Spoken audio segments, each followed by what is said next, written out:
ایک حدیث ہے کہ شیطان انسان کے گناہوں کو پبلک میں نشر کر دیتا ہے. آپ چھپانے کی بھی کوشش کرتے ہیں، وہ گناہ باہر نکل آتا ہے. اب کس کو کیا پتا تھا کہ آپ نے اپنا نیب کا ہیڈ بھی رکھ لیا، آپ نے چارٹر آف ڈیموکریسی سے سمجھوتا بھی کر لیا، مکمکا بھی کر لیا دونوں سب سے. کسی کو کیا پتا تھا کہ پینما کے اندر انکشاف ہو جائے گا اور 4 جو بڑے بڑے محلات ہیں وہ باہر آ جائیں گے اور اس کے بعد آپ کی پھر سے ٹرائل شروع ہو جائے گی. دیکھیں، یہ چوری چھپتی نہیں ہے، اور یہ چوری کو چھپانے کے لیے، ایک جھوٹ کو چھپانے کے لیے 100 جھوٹ بولنے پڑتے ہیں. اور وہ جو انسان پیسہ بناتا ہے اپنی اولادوں کے لیے، تو اولادوں کو بھی جھوٹ بولنا پڑتا ہے. ان میں وہ پیسہ بچانے کے لیے وہ بھی سارا دن جھوٹ بولتے رہتے ہیں. اس پیسے کا کیا فائدہ جو آپ کی بھی تباہی کرتا ہے، آپ کی اولادوں کی بھی تباہی کرتا ہے؟ یہ جو حرام کا پیسہ ہے، یہ ایک اللہ کی لعنت ہے. میں دونوں آصف زرداری اور نواز شریف کو 30-40 سال سے جانتا ہوں. میں نے ان کے اوپر اللہ کا عذاب آتا دیکھا ہے. یہ ہمارے لیے عبرتناک ہے.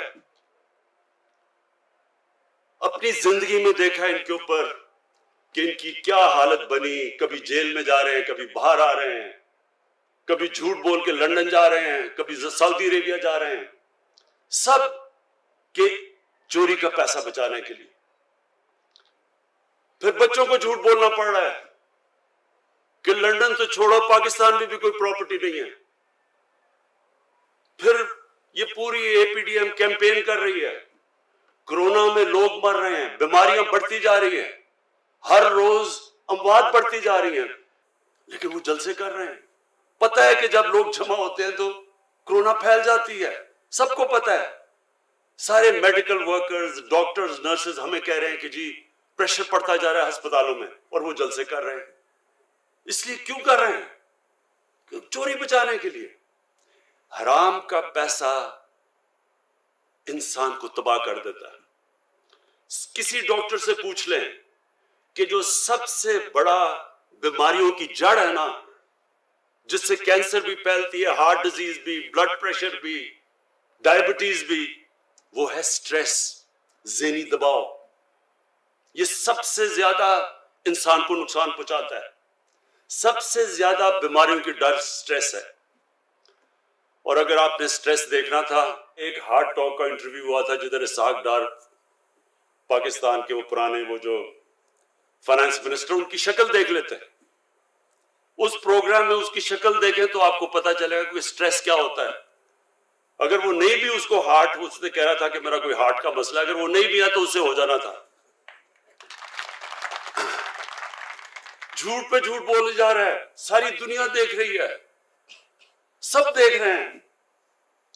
تو میں آپ سے یہ آج ایز پرائم منسٹر، آپ کی پارٹی کا ہیڈ، خاص آپ کو تاکید کرنا چاہتا ہوں.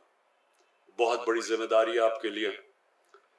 جتنی آپ اپنے لوگوں کی خدمت کریں گے، آپ کو اللہ بھی آپ سے خوش ہوگا، اور جب اللہ خوش ہوتا ہے تو آپ کے دل میں سکون ہوتا ہے. زندگی آپ کی جتنی مرضی مشکل ہو، سوئیں گے آپ اچھی نیند، کوئی آپ کے اوپر دباؤ نہیں ہوگا، لوگوں کی دعائیں آئیں گی آپ کو. جب آپ ایک انسانیت کی مدد کرتے ہیں، یاد رکھیں اللہ آپ سے خوش ہوتا ہے. جب اللہ آپ سے خوش ہوتا ہے تو آپ کی روح خوش ہوتی ہے، اور روح کنیکٹڈ ہے اللہ کے ساتھ، اور وہ انسان کو سکون دیتی ہے.